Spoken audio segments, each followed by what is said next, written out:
This event took place in one of the villages up north on the Egyptian north coast. If you don't know, this is a very popular summer destination. I was 16 when this happened. Every summer break since I was 5 years old, I would spend 3 months of summer at my grandparents' house, so I was pretty much raised there, and it felt like home. The layout of the cottage was quite simple.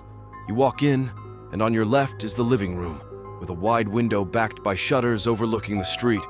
In front of you is the dining room table, and when you turn right, there's a hallway with 3 bedrooms on the right.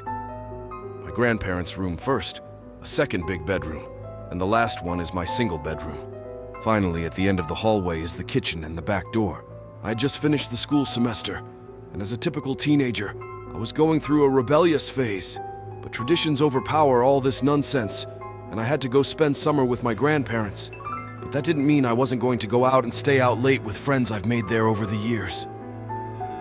My grandparents are very strict about curfews, and I had to be back by 11, which I did, and by that time they were already asleep. I grabbed a snack from the fridge, sat in the living room watching the TV on mute.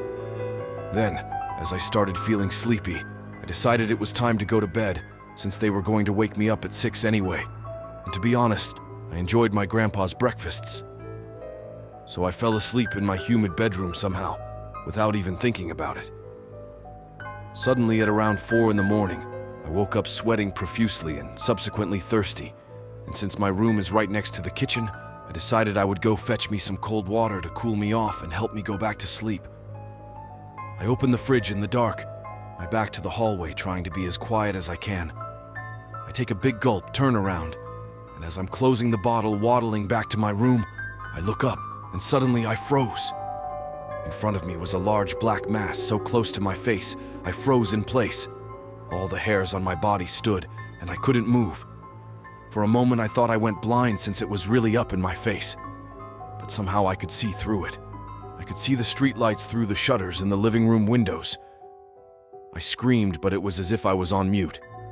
I started panicking but could not move. The thing never said a word or even moved. Then suddenly I dropped the bottle and somehow this entity's grasp loosened. I ran into my room and sat in my bed, looking out the door where the thing was standing, but wouldn't enter.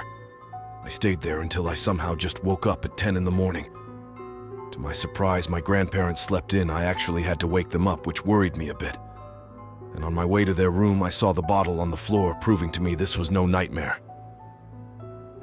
Later in the afternoon, I called my dad and insisted he found a way for me to come back to the city and that I couldn't stay there anymore. I left that day at around 6.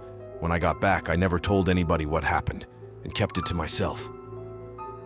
This figure haunts me in my nightmares sometimes, and all it does is stand really close to my face and paralyze me, waking me up short, breathed, and sweating profusely. Right before Christmas that same year, my grandpa headed up to the cottage by himself, as he always does, to seal off the place so nothing gets damaged as they abandon their home until the next summer. My grandpa never returned. He was found lying exactly where I encountered this entity, and ever since then, nobody has set foot into the cottage. This was 18 years ago, and for quite a long time I never stopped investigating and asking many of the Bedouin natives in the land about these kinds of entities. Yet none have a clue what this was. They say some cottages were built where they weren't supposed to be.